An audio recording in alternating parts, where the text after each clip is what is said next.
Alright y'all, Seawolf Kayak Adventures here.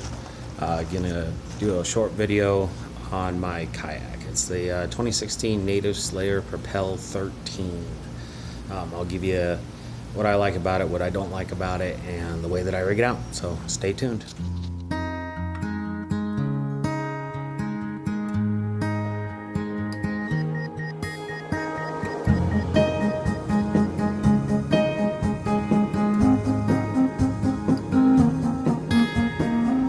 Alright, 2016 Native Slayer Propel 13. I've been fishing out of this kayak since about March of this year, 2017. So now that I've spent some time in it, I figure I'd give you all my thoughts. Let's start first up at the front. See if I can get a good angle of the bow. Hopefully it'll come out on video. It's a fairly decent bow for rough water and everything. It'll cut through, but it still does a lot of splashing, riding up over the waves and everything else. But it's definitely not the worst kayak I've been in for that. It's got a good solid carry handle, foam covered metal. They do get a little warm though. I keep my net stowed up here.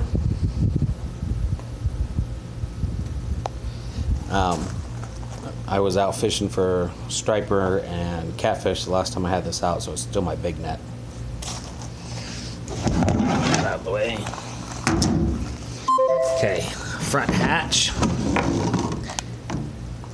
as you can see, is not open to the rest of the boat. There is a scupper plug down there though, so you could rig this as a live well or whatever you wanted to do. Plenty of track all over this boat. Both sides up here.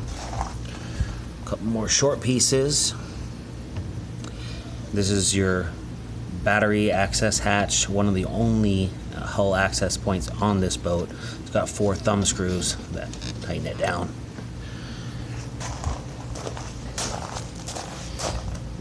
Boat's got a decent amount of scupper holes in it.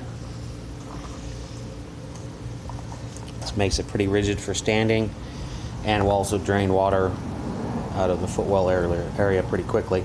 Now that being said, I still get, if I don't have my scupper plugs in, there's still quite a bit of water that comes in through those, and I'm not that big. I'm 5'10", 200 pounds, so again, plenty of gear track going down each side. One of the interesting things about Native is they didn't include a way to lash your paddle on. So I ended up getting those aftermarket from Amazon. I'll put a link in the description. I did it on both sides. As you can see, one of them broke already. So, but I just tied it on and it made do for the day. I usually keep my shallow water anchor on this side.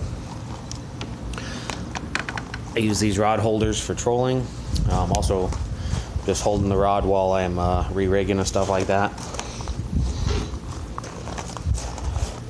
The Garmin Echo Map, 7-inch screen. It's got side scan, down scan, regular sonar imaging, and it's got all the navigation maps on it. And the nice thing about Garmin is they're preloaded. You don't have to buy another map card like you do with the rest of them. I have my transducer for the side scan mounted on what's called the anti-cavitation plate off the Propel drive. Does pretty good here. Doesn't seem to affect my side scan or anything at all. Occasionally, every now and then, the prop will hit it if I'm really getting after it, but not enough to do any damage. That being said, this is probably my favorite feature on this boat, is this drive. Forward, reverse, pedaling it just like a bicycle.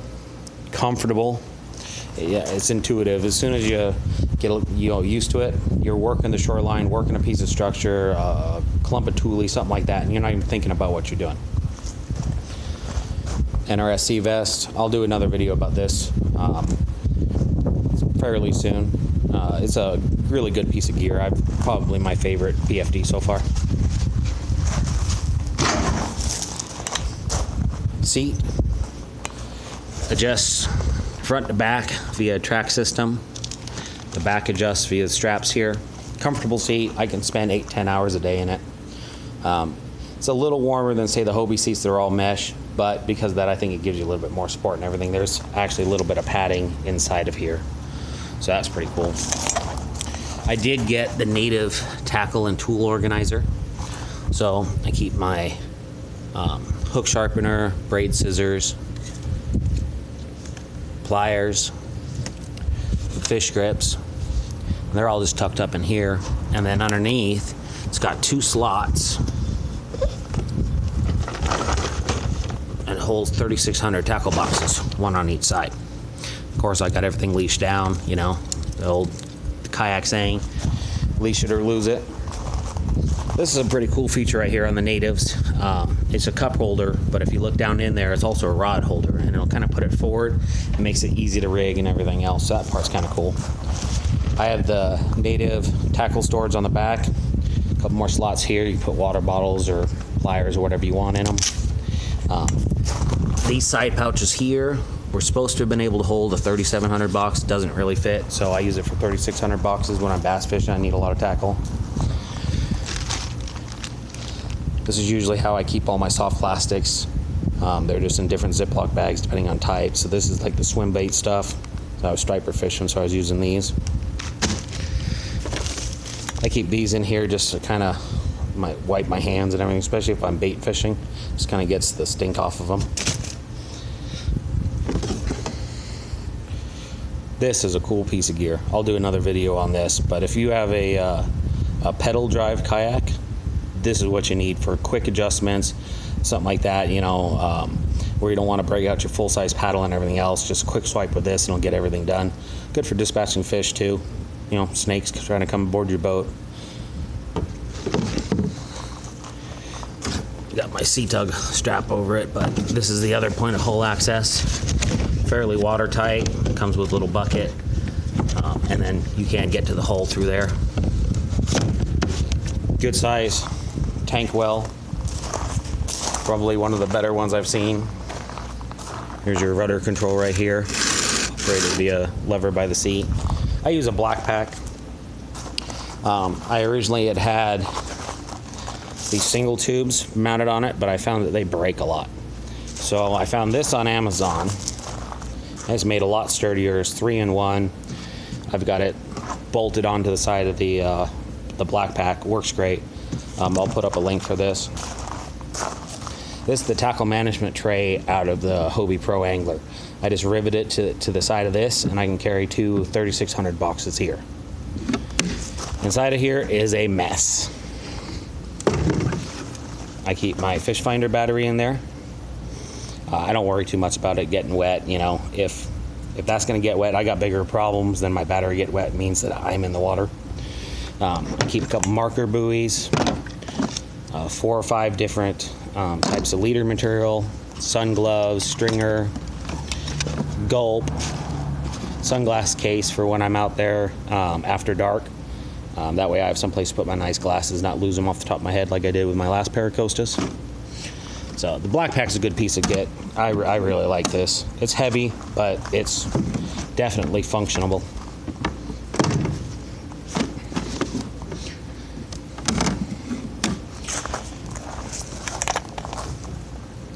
One of the coolest stickers I've ever seen. MTI makes PFDs. Great company. They support our How chapter. But that sticker says it all. Wear your damn PFD, people. Okay, I made these rod holder extensions. Just PVC, heated it up, stuffed it down in there because it was a little bit oversized, so that way it fit. Used the heat gun, bent them, then used my grinder to cut out a slot for the reel to fit in. Spinning reel for the bottom, bait casters for the top.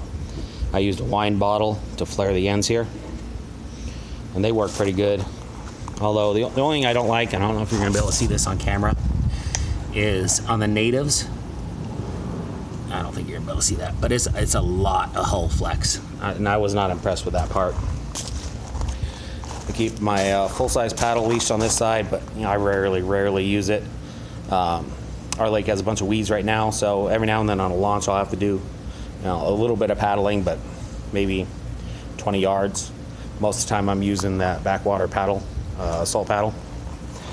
Just like the other side, I bought these off Amazon, added them on. Just put them up underneath the screws that actually hold the handle in place. This is your rudder control. That'll move your rudder. That's definitely one of the things I'm not too impressed on from Native. I've had to retension that rudder several times already.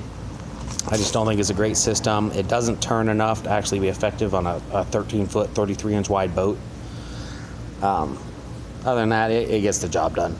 I think the Hobies were a little bit better in that aspect. As you can see, that center tackle tray, I pretty much, it's full of crap all the time. I've got extra leaders for catfish and stuffed in there. Liquid Mayhem, I use this a lot on all my soft plastics, whatever baits I took off that day. It's 100 and some odd degrees out here in Arizona, so always can use some lip balm, weights and stuff that I've taken off. For the most part, it's a good kayak. Now, my cons would be this. There's almost no hull access on this boat. Like I had showed you, this battery box right here, that's one point of hull access. And then this small, like 4-inch, 5-inch maybe, hatch, that's your only other one. So rigging anything on this kayak, huge pain in the ass. You either have to use rivets, which, you know, work, and then sometimes they don't work.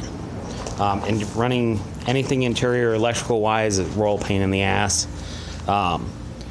You know, and then my other biggest pet peeve with this kayak is there's no transducer port, hence mine being mounted on the bottom of my propel drive.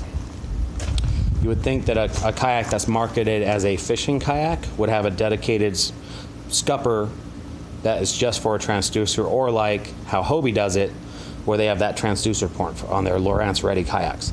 That's a phenomenal system. They did a really good job on that. Now that being said, this is extremely stable. I can do jumping jacks on this boat. Standing is no problem at all. I can crawl all over this entire boat. I've been out in 3-4 foot waves.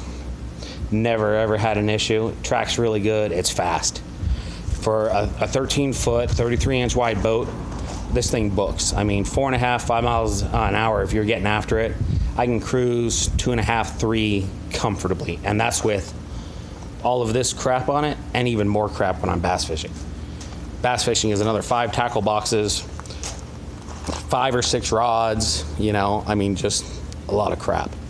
I was originally using the Hobie scupper cart with this because I used to have a Hobie, and that does not work well. These kayaks do not do well with a scupper cart. I actually ended up cracking my scupper. So I switched to the C-Tug. C-Tug's a good product, easy to put together, easy to stow, easy to get the kayak on and everything else. The only part it sucks in, deep sand. You run into deep sand, you're done. Even with these big wide tires and everything else that are on it, you're still done. It's really, really good for what it is, but it definitely has its limitations. All right, guys. Thanks for watching. If you like what you see, go ahead and like, subscribe, and tight lines.